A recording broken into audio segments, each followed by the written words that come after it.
how can we measure the level of employees' engagement? What measures can we use? Is there an assessment tool? I'll take a step at this first. I think, and KaiNexus supports this, so Greg, maybe you can talk to that. I mean, yeah, there's surveys, and I think surveys are helpful. I think a key measure of engagement or morale or whatever you call it is the number of ideas that people are bringing forward. If I were to pick one single measure, I guess one would be, are people showing up to work? So what are your absenteeism rates? What are your turnover rates? Those can be measured more frequently, more real time than the surveys. But I think another key thing is, are people coming forward with ideas, and then what percentage of those are being implemented? I think that's, it's easy to measure, and I think that's really important. Yeah, and I'm going to just focus on the KaiNexus side of this, because I think Mark is absolutely correct. Turnover rates and absenteeism, there's probably lots of other kind of behavioral things that can be looked at that can measure this. But I mean, we have an entire section of our reporting area all about engagements and the type of things that we are reporting on.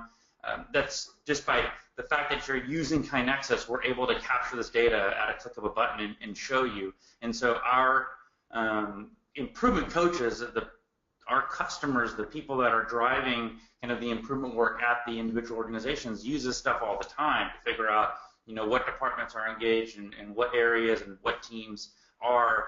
Number of OIs, opportunities for improvements, or whatever your organization has labeled those improvements. Number of improvements per person annualized. And we know that numbers below 1 are really bad. A lot of organizations do really well with numbers between 1 and 2. And really high performing organizations are doing greater than 10 to 15 per year per person. And we have organizations that are doing that as well. We have the ability to look at if you've used the system or if you've logged into the system, and we know what percent. So those are very easy ways to determine engagement, because if you're logging into the system, you're reading about improvement work. If you're using the system, you're engaged in that improvement process. We also can show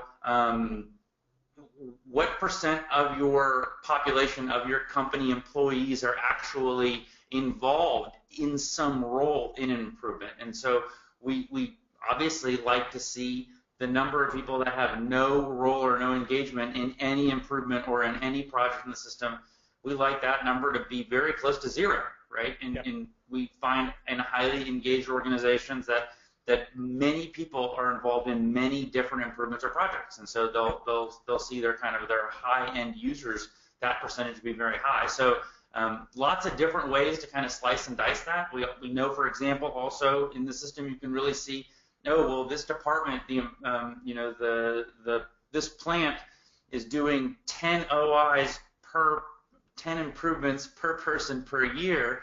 Wow, they're really engaged, but we can kind of start slicing and dicing that and go, oh, well, there's actually only a pocket of about 20 people that are representing the activity for 500 people. That's not very engaged. And so in KaiNexus, we kind of bring all that, very easy to be seen. And I think those are all kind of critical if we're talking about engagement in continuous improvement activity.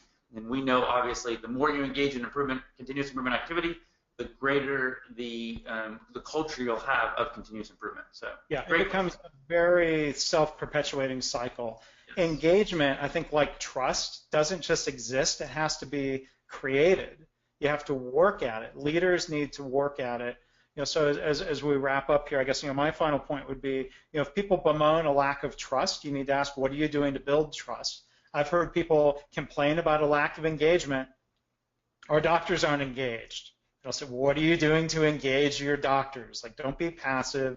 It's right. It's an active term, and once you get that ball rolling, then it becomes very self-perpetuating. But at some point, we've got to stop the old dysfunctional cycles. Again, I think that's leadership's responsibility to say, okay, enough. We're going to kind of make a clean break, try to work on building a better culture and working together to do so.